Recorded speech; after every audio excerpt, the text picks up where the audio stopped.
წლის იყო ქაჯანაში მთავარი როლი რომ შეასრულა და აღებული ჰონორარით 12 კვადრატულმეტრიანი ბინა იყიდა. მამის დახვრეტის შემდეგ ის უსახლკაროდ იყო დარჩენილი. მერე 14 მთავარი როლი და 22 ფილმი. თავად წერს. ჩვენი სიცოცხლე ხანმოკლე გასეირნება მარადიული ძილის წინ. მე არ მესმის იმ ადამიანების, რომლებიც არაფასებენ სიცოცხლის ყოველ წუთს. მე საკმაოდ მძიმე ცხოვრება გამოვიარე და მუდამ დაუოკებელი სურვილი მქონდა, ბედნიერი ყოფილიყავი. ეს ყურვილი დღესაც მკლავს. ეს სიტყვები უმამაცეს მაია წყნეთელს, მხიარულ აბეზარას და სიცოცხლით სავსე და ხალისით სავსე ჭრიჭინას და ძალიან საყვარელს ლეილა აბაშიძეს ეკუთვნის სტუმარი ხია.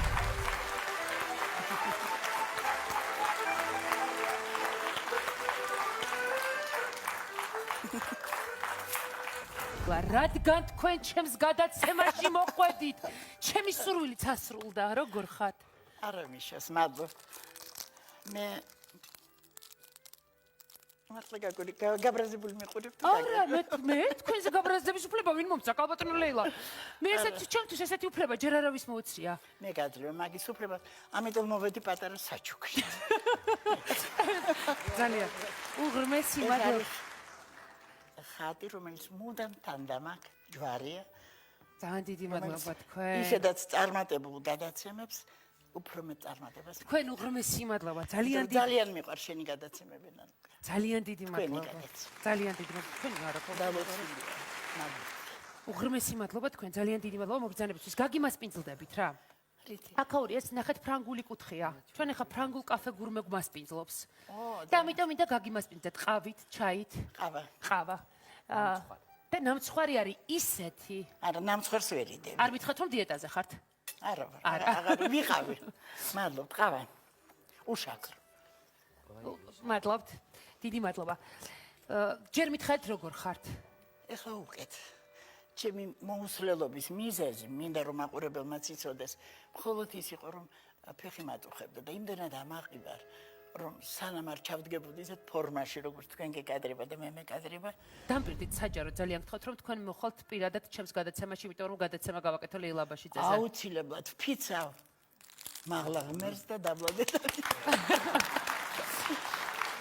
კაბატონო ლეილა, ვერაფერს ვერ გაპარებდათ ხომ, იმიტომ რომ ძალიან კარგად იცნობდით.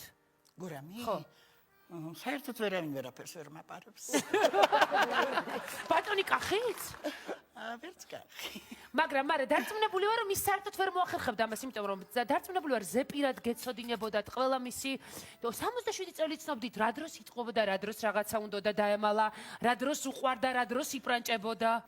ჩვენ ვიყავით მე მგონი 18-19 წლის დამამთავრებელი კურსი. ჩვენი სადიპლომო ნამუშევარი იყო ერთი თვე სოფლად. დიახ. მიხეილ თუმანიშვილის დადგმა. მე ვთამაშობდი ნატალი პეტროვნას, გურამი თამაშობდა რაკიჭის. უზომოდ შეყვარებულები უნდა ვყოფილიყავით. მე რა თქმა უნდა გამოუცდელი გოგონა 18 წლის სიყვარულის საერთოდ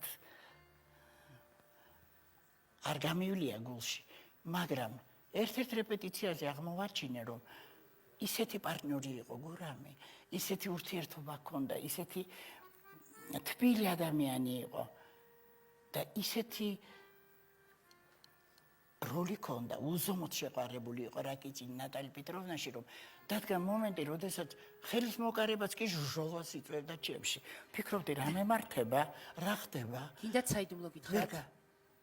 კიდაც? გავხსენიეთ საიდუმლო. მე მგონი შეყვარებული ვიყავი პლატონიურა. მე გეტყვით საიდუმლოს. ერთ-ერთ გადაცემაში ბატონ გურამ საღარაძემ თქვა რომ სტუდენტობის დროს თქვენ უყვარდით. თქვა? მაშინ მე სახალხოდ ვიტყვი, სახალხოდ განვაცხადებ, დავადასტურებ, რომ ორივენი გვიან მივხვდით. მე მგონი მეოთხე კურსზე უკვე, როდესაც ცოტა სიმწიფის ასაკში შევედით, რომ თურმე ერთმანეთი გვყარებია. იმიტომ რომ გურამი იყო საოცრად თავშეკავებული, ზომიერი, დინჯი, მაგრამ ძალიან რომანტიული პიროვნება. ყველა გოგოები შეყვარებულები ვიყავით. კურსის გოგოები და მთელი ინსტიტუტის. იმიტომ რომ ქონდა რაღაც ისეთი მამაკაცური, ხიბლი, რომლითაც დალაპარაკების თანავე ხმას ამოიღებდა თუ არა ქალები იხებლებოდნენ. ლექსებს გიკითხავდათ? მიკითხავდა, მიყვარხარ ძლიერ. ეს ლექსი მიყურებთ ისიც? გითხრით ესე, მე თქვენ ეს არასოდეს არ მინახავთ. თქვენ ძალიან ლამაზი ხართ, ქალბატონო ლეილა. ლამაზი არ, მე მომხიბლავი ვარ. მე ვიცი, კახი მიდასტურებ. არა. ამას ხარ და მომხიბლელიც ხარ. რაც გინდა ხო იცი ეს მე მეინებას არა, ეხლა არც ცეცი აღარა ვარ კახი. ხარ იმ გადასახედიდან მინა მიყურებ. პრაშიოაისია პაჟალსტა. იმ გადასახედიდან მიყურებ, რომ გახსოვათ. მოსკოვში ბრძანდებოდით, სადაც იყვნენ სოფი ლორენი. თქვენ ხომ ამბობთ, რომ ლამაზი არ ხართ? მე გავაგრძელებ მოყოლას ისტორიას. სოფი ლორენი, ელიზაბეთ ტეილორი, ჯინა ლოლო ბრიჯიდა. და მოვიდა ერთ-ერთი ეგვიპტელი მამაკაცი. რამდენი მწოდნია? მამაკა. არაფერი არის.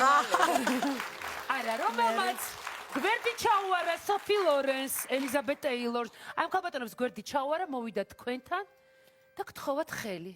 ყველაფერი გწოდნია, ჩემო ნანუკა, მაგრამ ეგ არ იყო ეგვიპტელი, ეგ იყო მექსიკელი. მექსიკელი მეორე იყო ქალბატონო ლეილა. მეორე, ეხლა ჩამოთვას უნდა ვიწყებ თუ არ გეყოფა მთელი მექსიკელს ხელი თხოვათ. მთელი გადაცემა არ გეყოფა. დაპირდა კინოსტუდიის აშენება, სასწაულების გაკეთებას და უარი მიიღო. რამდენი რომ მწოდნია, მე მე ჩაუარა უკან ისევ იმ ქალბატონებს, ვინც ჩამოიარა. რაში იყო მიზეზი, მე დღემდე არ მესმის. ლამაზი იყავი გოგო, ლამაზი. რამოცხანების გოგო ბიჭი ვიყავით, მაგრამ ისეთი მოგრძალება მქონდა გორამის მიმართ, რომ ვერ გავიხსნებოდი ბოლომდე. იდუმალი გზნობა მქონდა პლატონიური. და მივხვდი იცით რომ ის მარინა მერიდება ახლა შენთან რომ ლაპარაკობ თვითონ გურამაც თქვა რომ მერიდებოდაო მეო.